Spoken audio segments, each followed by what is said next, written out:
Imagine crossing an ocean alone, completely confident, no fear in your chest, just you and a small sailboat that's been proven in conditions most people wouldn't survive in a vessel twice the size. That's not a fantasy reserved for seasoned salts with decades of experience and unlimited budgets.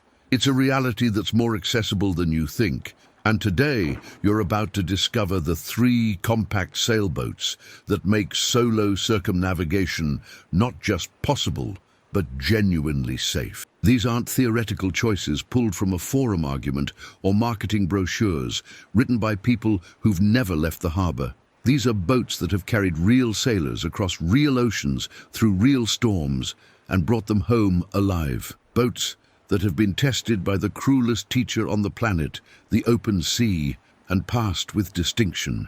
And the best part, they're small enough that one person can handle them, affordable enough that you don't need to mortgage your future, and proven enough that when things get rough at 3 in the morning 2,000 miles from land, you'll trust your boat completely instead of lying awake wondering if you made a fatal mistake back at the dock. Here's what most people don't understand about solo circumnavigation. It's not about having the biggest boat or the most expensive gear or the most complex systems.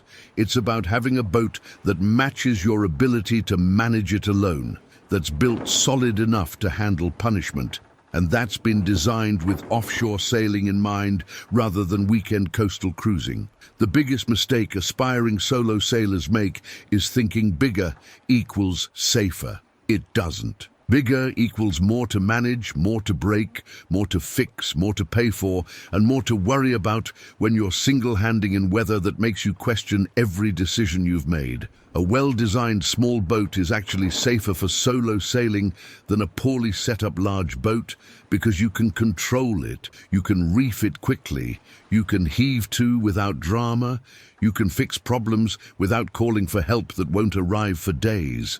And when you're alone on watch and the wind builds and you need to reduce sail right now, you want a boat that lets you do that without risking your life crawling around on a massive deck in the dark. The 3 boats I'm about to show you represent decades of collective offshore miles, proven designs that have circumnavigated multiple times, and most importantly, they're boats that won't betray you when conditions turn serious. These aren't the only small boats capable of going around the world, but they're the ones with track records so solid that experienced sailors nod in respect when you mention them.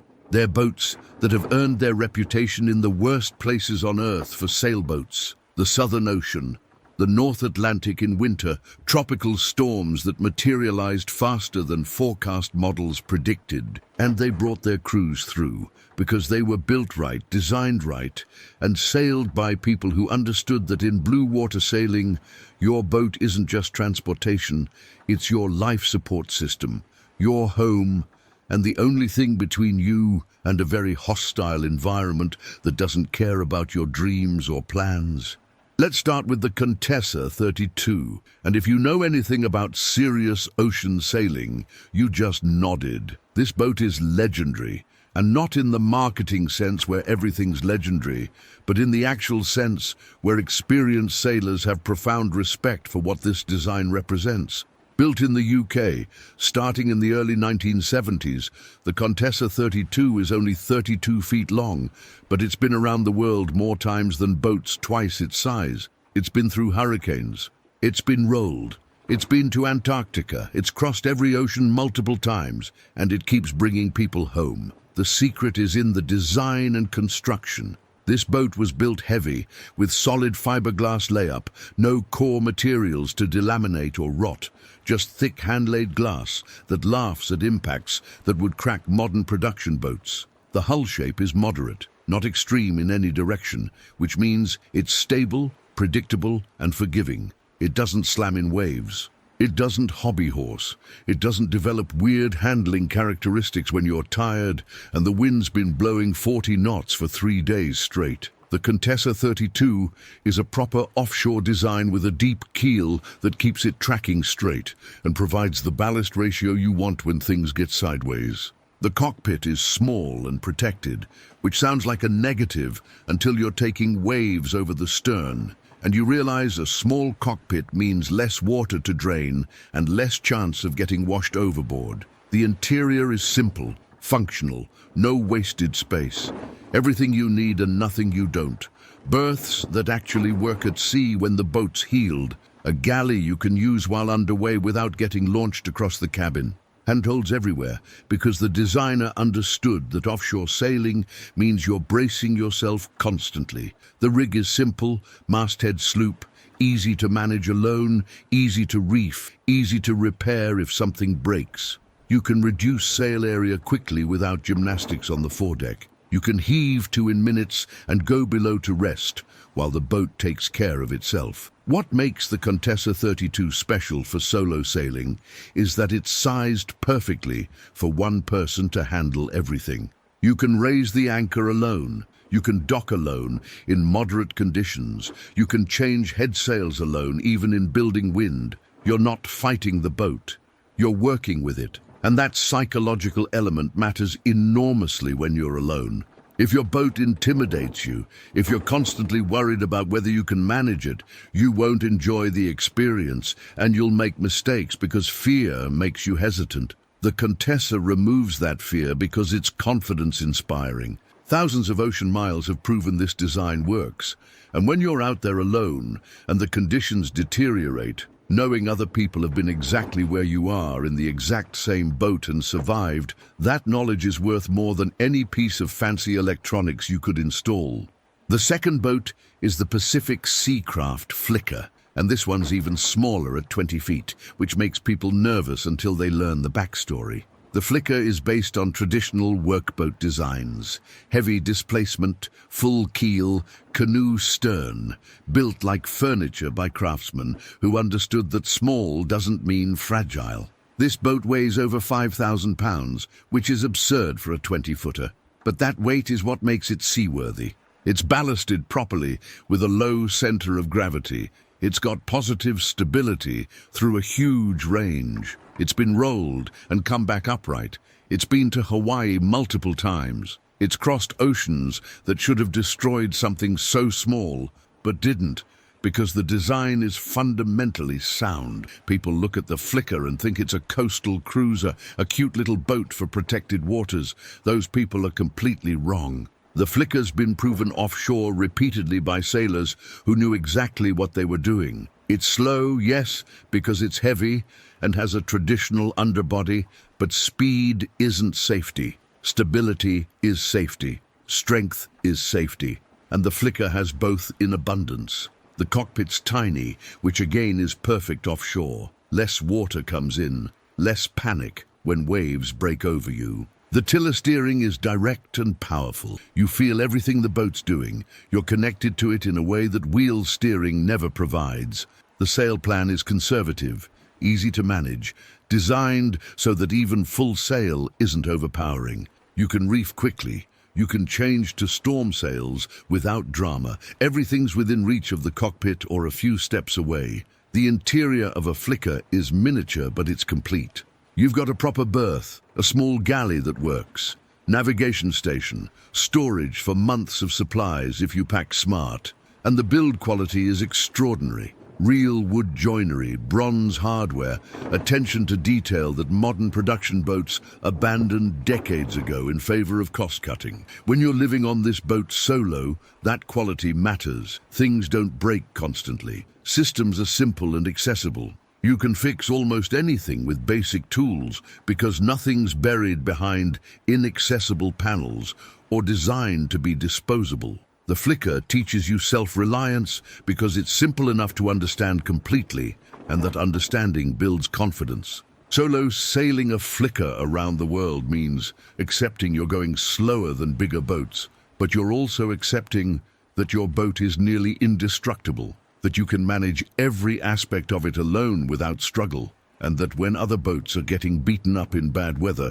you're riding it out comfortably because your boat was designed for exactly this. The famous circumnavigator who took a Flicker around alone didn't do it as a stunt. They did it because they understood the design was capable, and they proved it. That proof exists. That boat made it. Others have too. So when people tell you 20 feet is too small for ocean crossing, you can smile and know they're wrong, because history and physics both disagree with them. The third boat is the Westsail 32, and this one's probably the most famous small circumnavigator in existence. More Westsail 32s have sailed around the world than almost any other design, and there's a simple reason why. This boat was specifically designed for that purpose. It's based on Colin Archer's Norwegian rescue boats, heavy double-ended hulls built to survive the worst the North Sea could throw at them. The Westsail 32 is 32 feet long and weighs over 19,000 pounds, which is more than many 40-foot modern boats. That weight is all low in the keel, giving it incredible stability. You can't flip this boat. You can roll it and it'll come back up. You can get knocked down and it'll shake it off and keep going. The hull is solid fiberglass, thick, no balsa core, no foam, just layers of glass that can take impact, grounding and abuse that would total lighter boats. The Westsail 32 is slow. Let's be completely honest about that. It's a full-keel, heavy displacement design that's optimized for survival, not speed. You'll average 4 to 5 knots in most conditions. Faster boats will pass you. You'll spend more days at sea covering the same distance. But here's what you get in exchange. You get a boat that handles severe weather better than almost anything its size. You get a motion that's comfortable even in nasty seas because the weight dampens the movement. You get a boat that heaves to beautifully, just sets itself and sits there riding out storms while you sleep below. You get simplicity, a basic rig that you can manage completely alone. Minimal systems to maintain, and construction quality that means when something does break, you can probably fix it yourself with basic materials. The Westsail 32's cockpit is well protected by a substantial dodger and the cabin structure. The tiller steering is direct and powerful. The sail plan is conservative with a cutter rig that gives you options for different headsail combinations depending on conditions. The interior is straightforward, designed by people who actually went to sea. Full-length settees that work as sea berths. A galley that's usable underway. Massive amounts of storage, because the designer knew people would live on this boat for months or years. Everything's built solid. The furniture's bolted and glassed in. The through hulls are bronze. The port lights are heavy and don't leak. This isn't a fancy boat. It's a functional boat, built to a standard that prioritizes keeping you alive over making you comfortable. Although honestly, it's more comfortable than you'd expect, because the motion in waves is predictable and not violent. Solo sailing a Westsail 32 around the world is almost traditional at this point. So many people have done it that there's an established community, extensive documentation about what works and what doesn't, modifications that improve performance, and a knowledge base you can tap into. When you buy a Westsail, you're not figuring things out alone. You're joining a tribe of people who've already solved most problems you'll encounter. That collective wisdom is invaluable. You'll know which sails work best, which autopilot systems are reliable, how to balance the boat for self-steering, where the weak points are, and how to reinforce them. You'll have access to people who've been exactly where you're going in the exact same boat, and that knowledge can literally save your life when you're making decisions 3,000 miles from the nearest harbor. What all three of these boats share is honest design. They weren't created to win races or impress people at yacht clubs. They were designed to cross oceans safely with minimal crew, and they were built well enough that the design intent actually works in practice. They're all heavy for their size, which modern sailors often criticize, but that weight is what makes them stable and comfortable in rough conditions. They all have simple rigs that one person can manage without powered winches or complex systems. They all have strong construction that tolerates mistakes and abuse. They've all proven themselves repeatedly in the worst conditions the ocean offers. And they're all affordable compared to modern boats, which means you can actually buy one, outfit it properly, and go, rather than spending years saving for something newer that isn't necessarily better. Here's the reality that marketing departments don't want you to understand. Modern production boats are designed for coastal sailing, marina living, and impressing your friends with sleek lines and fancy interiors. They're light, fast in perfect conditions and packed with systems that require shore power and professional maintenance. They're not designed for extended offshore sailing by a single person. The systems are too complex. The construction is often too light.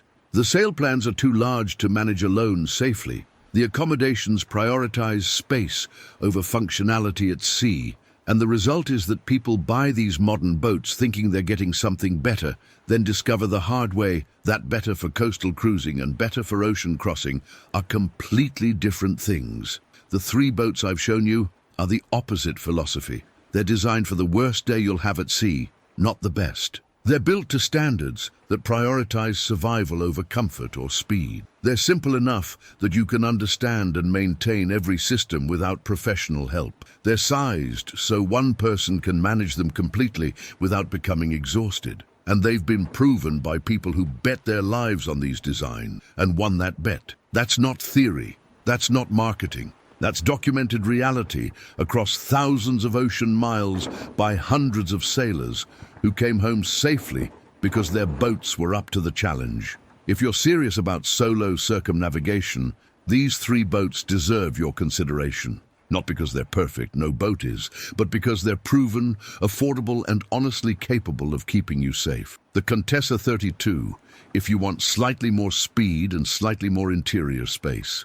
The Flicker, if you want simplicity and bomb-proof construction in the smallest package possible. The Westsail 32, if you want the ultimate heavy weather capability and don't care about speed. All 3 will get you around the world alive if you sail them properly. All 3 have done it multiple times, and all 3 are available used for prices that won't destroy your finances, which means your dream isn't locked behind an impossible price tag. The key is matching the boat to your skills and your personality. If you're patient and methodical, the Westsail's slow pace won't bother you. If you want to cover ground slightly faster, the Contessa gives you that. If you want ultimate simplicity and the smallest system to manage, the Flicker's perfect. But any of these 3 will work, and that's what matters.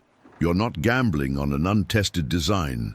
You're choosing from boats with established track records, and that knowledge removes most of the fear that stops people from actually going. So here's your path forward if this is really what you want.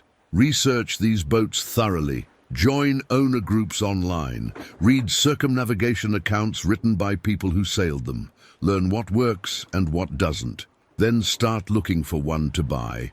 These boats hold value well because the market knows they're special, so you won't find bargains, but you will find fair prices. Get a good survey. Make sure the boat's solid. Then outfit it properly with reliable equipment, not fancy gadgets. And learn to sail it hard before you leave. Practice heavy weather handling. Practice heaving to. Practice self-steering. Practice until everything's automatic and you trust your boat completely. Then go, because the world's waiting, and these 3 boats will absolutely get you there and back without fear, exactly like they've done for everyone else who had the courage to cast off and trust the design.